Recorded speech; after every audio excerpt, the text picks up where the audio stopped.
মুহূর্তে বাইরের তাপমাত্রা হচ্ছে প্রায় 13 ডিগ্রি সেলসিয়াস, আর আমার এই অ্যানালগ থার্মোমিটারে দেখাচ্ছে 20 ডিগ্রির কাছাকাছি।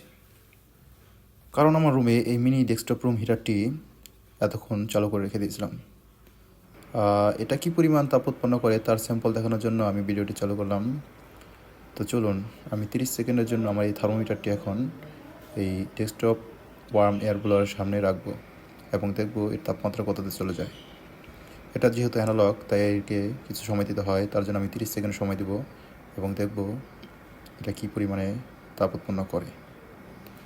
আমি ডেস্কটপে আমার স্ক্রিনে টাইমার দিয়ে রাখলাম, চলুন দেখি 30 সেকেন্ড পর কী হয়। এটা অলমোস্ট 30 ডিগ্রি সেলসিয়াসের কাছাকাছি চলে গেছে। এ থেকে ধারণা পাওয়া যায় এটা কী পরিমাণ তাপ উৎপন্ন করে। তাও এটা প্রথম স্টেজে এই পরিমাণ তাপ উৎপন্ন করেছে, দ্বিতীয় স্টেজে আরও বেশি উৎপন্ন করবে।